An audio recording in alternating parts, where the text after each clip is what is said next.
Alright, so in the run up to Jackass Best and Last, I'm reviewing the Jackass movies. Let's talk about it.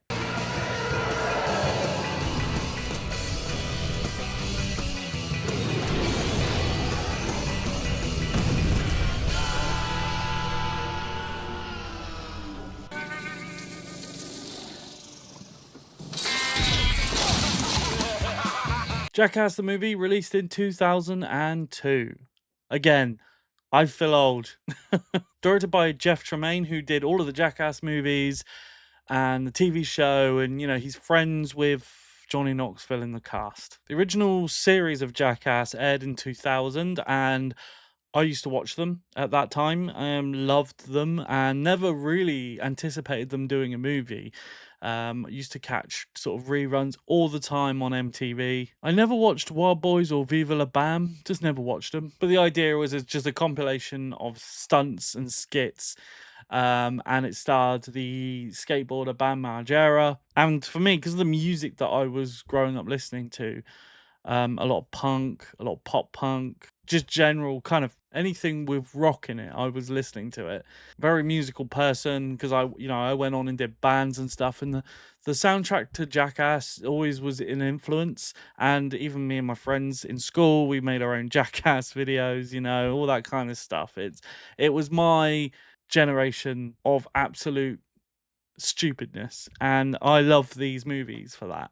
Going into the first movie, I just didn't expect the first movie to ever even happen, and when it did, it kind of blew Jackass up into mainstream. Like, for example, I think my dad likes Jackass, and I don't particularly think he was watching it then. And then when it blows up as a movie, general audiences loved the movies, and it just took it to a whole new level. Like, so we get Bam Margera, Chris Pontius, Ryan Dunn, Steve-O, Dave England, Danger Erin, Wee Man, Preston Lacy, and of course Johnny Knoxville, who is also an actor. He's been in stuff himself. Men in Black 2, Dukes of Hazzard, The Ringer. It was in The Last Stand with Arnold Schwarzenegger. It was Arnold Schwarzenegger's first movie back as his kind of return to Hollywood. Jackass started as just a group of friends doing this, and then it just went from there. Steve-O now has a podcast. I do listen to that podcast quite regularly. Now, it's kind of hard to review these movies, so they're kind of going to be a little bit different to how I do my normal movie reviews. I'm going to talk about sort of my favorite moments, my favorite skits or stunts. From the get-go, the movie, it's a Jackass movie because the budget, right? And they start off in this giant shopping cart. It's kind of become iconic in the Jackass franchise. It was just 10 times bigger with the music and everything. And then being blasted with concrete, you just that just injected that Jackass style. I have to say that the critics for this film made me laugh. You go into Rotten Tomatoes and they're like, oh, this is not good. Ew. Like, dude, it's Jackass. Like, people comparing it to like Casablanca or Gone with the Wind. Like, come on. One of the first skits in this is Rent a Truck Derby, and that is to me like proof that this has just gone up a level. Johnny Knoxville rents a car and then basically just completely levels it, destroys it, writes it off, and then returns it expecting them to pay for it. It's brilliant. He just turns around, he's like, yeah, I hit a dog. You get little skits as well, like they're on a skateboard in a bowling alley, and just proof that these guys still did the same level stuff, but on the big screen. But what's weirder is that it's not filmed like with higher budget cameras. It's the same cameras most of the time, other than the intros and the ending. It's the same technology used, the same editing, the same like Windows Movie Maker title cards. You get little TikTok style skits or like, stuff in these movies that are pre-TikTok. Preston goes to sit down on this bench and it breaks under him, and that's it. That is the skit. But the soundtracks are so good. They're like everything I really like. Very much like the Tony Hawk's games.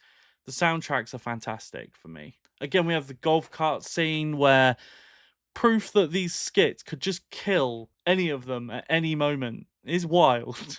Like, you've watched these movies and you genuinely feel concerned for their safety. Even if you've seen it and you go and rewatch it, you still fear, you still wince at this. They still take old stuff from the series and continue that on, like Party Boy, for example. They get a gator to clamp down on Johnny Knoxville's nipple.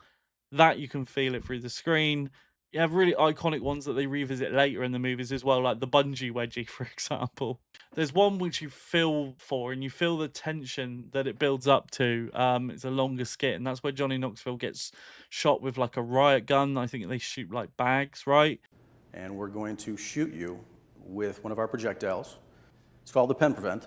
It's a 40-gram tail-stabilized bag. So this morning I thought I was taking it in the chest with the beanbag projectile, but George and his company said no way, because if it hits me in the heart, I'm pretty much done with.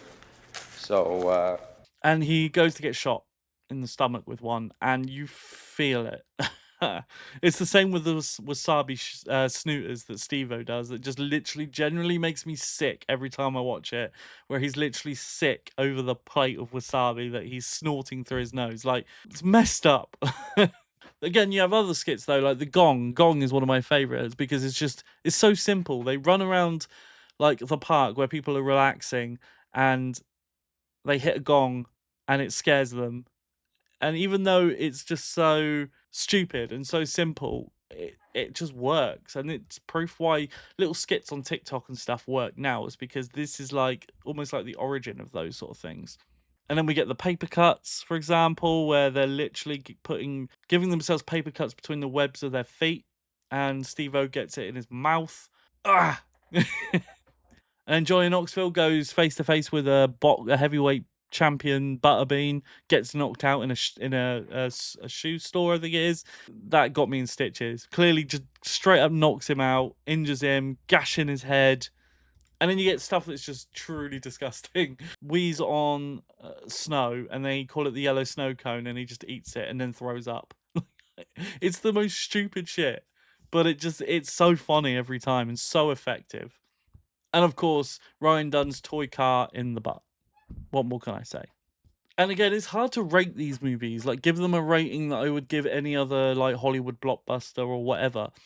You kind of can't. You just take it for what it is. It's stupid, it's dumb, but it's entertaining, and that's what I say. It's entertaining as any other movie. And I'm gonna say this one is cinema worthy.